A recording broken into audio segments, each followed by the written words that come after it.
தாய் தமிழ் உறவுகளுக்கு வணக்கம். இனிமேல் எந்த காலத்திலும் திருமாவளவனை கூட்டணியில் சேர்க்கக்கூடாது என முடிவு செய்தார். இனிமேல் எந்த காலத்திலும் திருமாவளவனை கூட்டணியில் சேர்க்கக்கூடாது என முடிவு செய்தார் என்ற தலைப்பில் இந்த காணொலியை காண்கிறோம்.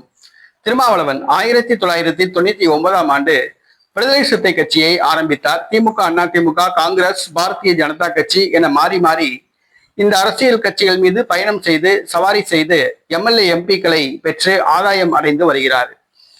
நடைபெற்று முடிந்த தமிழக சட்டசபை தேர்தலில் திமுக கூட்டணியில் 8 தொகுதியில் போட்டியிட்டு 2 தொகுதிகளில் வெற்றி பெற்றார். மற்றும் தேர்தலுக்கு பிறகு அரசியல் ஆதாயத்துக்காக தமிழக வெற்றி கழக அரசுக்கு ஆதரவு தெரிவித்து அந்த அமைச்சரவையில் பங்கு பெற்று அரசியல் ஆதாயம் அடைந்து வருகிறார். தற்பொழுது திமுக கூட்டணியை விமர்சிக்க ஆரம்பித்துள்ளார்.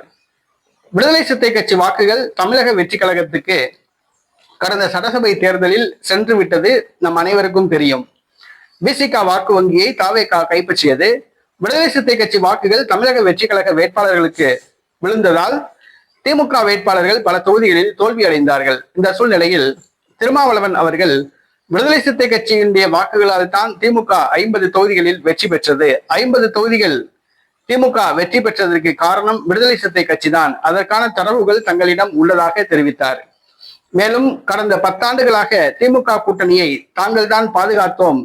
தாங்கள் திமுக கூட்டணியில் இருந்து வெளியேறி இருந்தால் திமுக கூட்டணியில் பல கட்சிகள் எங்கள் பின்னால் வெளியேறி இருக்கும்.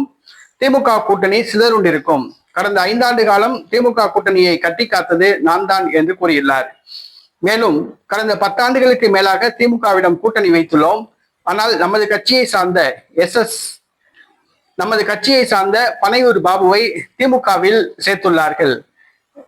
இது கண்டிக்கத்தக்க ஒன்று என்று திருமாவளவன் கூறியுள்ளார். ஆக திமுக மீது சமீப காலமாக திருமாவளவன் வசைபாடி வருகிறார். ஏற்கனவே திமுக கூட்டணியில் இருந்து வெளியேறி தாவேகா அரசுக்கு ஆதரவு தெரிவிக்க திருமாவளவன் முடிவு செய்த போது உதயநிதி திருமாவளவனை நேரடியாக எச்சரித்தார். தாவேகா பக்கம் சென்றால் எந்த காலத்திலும் இனிமேல் அறிவாலயம் பக்கம் வர முடியாது என்று கூறினார். தற்பொழுது தமிழக வெற்றி கழக அமைச்சரவையில் வேற பங்கு பெற்றிருக்கிறார். தற்பொழுது திமுகவை கடுமையாக திருமாவளவன் விமர்சித்து வருகிறார். இந்த மு.க.ஸ்டாலினுக்கு அதிர்ச்சியை கொடுத்துள்ளது. திருமாவளவனை கூட்டணியில் சேர்த்தது வீண் என்று கருதுகிறார். ஏனென்றால் வட மாவட்டங்களில் விடுதலை சிறுத்தை கட்சி வாக்குகள் எல்லாம் தமிழக வெற்றி கழகம் பெற்றுவிட்டது. விஜய் அபகரித்து விட்டார். ஆக விசிகாவுக்கு 8 தொகுதிகள் வழங்கியது வீண் என்று தற்போது நினைக்கிறார். மேலும் திருமாவளவன் திமுகவை தற்பொழுது கடுமையாக விமர்சித்து வருகிறார். இதனால் அதிருப்தி அடைந்த மு.க.ஸ்டாலின் இனிமேல் எந்த காலத்திலும் திருமாவளவனை திமுக கூட்டணியில் சேர்க்க கூடாது என்று முடிவு செய்துள்ளார்.